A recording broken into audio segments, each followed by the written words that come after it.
آپ سے زیادہ عمر کا کوئی انسان ہو تو بتائیں۔ انہوں نے جب اس کے حوالے سے بتایا تو ان کے پاس گئے، انہوں نے ان سے پوچھا گیا کہ بھی کیوں رکھا جاتا تھا وہ لکڑی کا بڑا سا بالا کیوں رکھا جاتا تھا؟ تو انہوں نے کہا کہ لکڑی کا بالا نہیں، لکڑی کا بالا نہیں، ہمارے دور میں تو بڑی ساری چھڑی رکھی جاتی تھی۔ تو انہوں نے پوچھا کہ کیوں رکھی جاتی تھی؟ کہتے ہمیں نہیں پتا، ہمارے بزرگوں کو پتا ہے، وہ رکھتے تھے تو ہم بھی رکھنا شروع ہو گئے۔ تو اسی طرح سے کرتے ان سے بڑی عمر کے بزرگ کے پاس گئے، ان سے پوچھا تو انہوں نے کہا نہیں، چھڑی تو نہیں، ہمارے دور میں تو ایک ٹہنی رکھا کرتے تھے۔ تو انہوں نے پوچھا بھی کیوں رکھتے تھے؟ کہتے ہمیں نہیں پتا۔ اسی طرح سے اور بزرگ کے پاس گئے تو انہوں نے کہا نہیں چھڑی نہیں، ایک ٹہنی نہیں، ایک لکڑی کا چھوٹا سا ٹکڑا رکھتے تھے۔ پوچھا گیا کیوں رکھتے تھے؟ کہتے ہمیں نہیں پتا۔ اسی طرح سے کرتے اگلے بزرگ کے پاس گئے، انہوں نے کہا نہیں چھڑی نہیں، ایک مسواک رکھا کرتے تھے۔ انہوں نے بولا کیوں رکھتے تھے؟ تو انہوں نے کہا مجھے نہیں پتا، ہمارے بزرگوں کو پتا ہے۔ اس طرح سے اگلے بزرگ کے پاس گئے، اس سے پوچھا تو اس نے کہا کہ نہیں مسواک نہیں، ایک چھوٹا سا لکڑی کا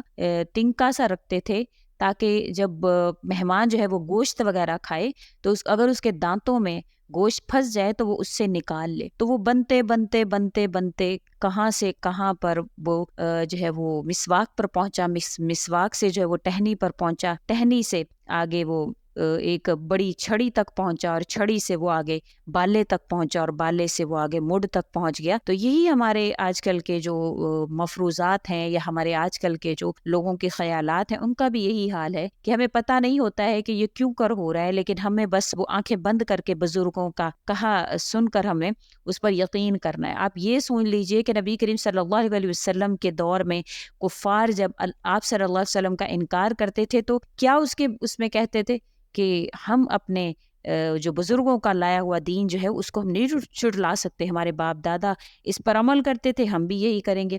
یہ دین حق کو جھٹلا دیتے ہیں، حالانکہ وہ لوگ سراسر گمراہی پر تھے، آپ بھی جانتے ہیں۔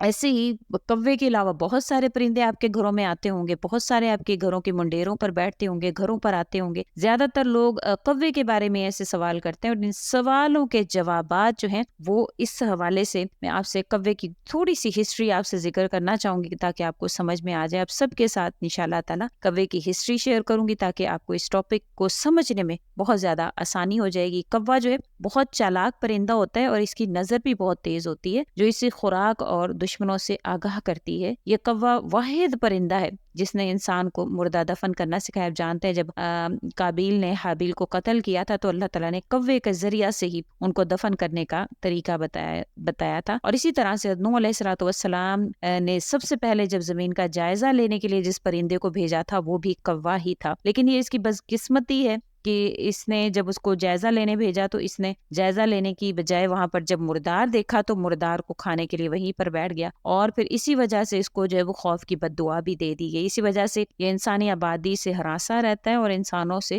چوکنا رہتا ہے۔ تو اب یہ تمام تر باتیں کہ کوا مستقبل دیکھ سکتا ہے یا اس کے کائیں کائیں کرنے سے کوئی فائدہ ہو سکتا ہے، یہ ساری کی ساری باتیں جو ہے وہ بیجا ہیں، بدشگونی ہیں۔ اسلام ان تمام تر باتوں پر ماننے سے گریزاں ہیں، اور یہ تمام تر جو باتیں ہیں اس کو ماننا یہ بھی بے دینی کی علامت ہے، اور اس کو ماننا نہیں چاہیے۔ یہ بدشگونیاں ہیں جو ہم نے سکھوں میں، ہندوؤں میں رہ کر اپنے اندر جو ہے وہ لے آئے ہیں۔ نبی کریم صلی اللہ علیہ وسلم کی ایک حدیث عبداللہ بن مسعود رضی اللہ تعالیٰ عنہ سے روایت ہے، نبی کریم صلی اللہ علیہ وسلم نے فرمایا کہ بدشگونی جو ہے وہ شرک ہے۔ آپ صلی اللہ علیہ وسلم نے 3 مرتبہ فرمایا، اور ہر میں سے ہر کوئی نہ کوئی گمان کرتا ہے، کوئی نہ کوئی وہم کرتا ہے، لیکن آپ صلی اللہ علیہ وسلم نے ان تمام تر وہموں پر، ان تمام تر جو چیزیں آپ بدشگونیاں کرتے ہیں، نبی کریم صلی اللہ علیہ وسلم نے اس کے حوالے سے فرما دیا کہ بدشگونی شرک ہے، لیکن اللہ تعالیٰ پر توکل کی برکت جو ہے وہ اس بدشگونی پر آنے والے کوئی نقصانات کو جو ہے وہ دور کر دیتی ہے۔ اب آپ کو میں یہ بات بتانا ضروری سمجھتی ہوں کہ صرف اور صرف اللہ تعالیٰ کی ذات پر کامل یقین رکھیں، مکمل توکل رکھیں۔ جو کچھ بھی ہوتا ہے، جو کچھ بھی ہوگا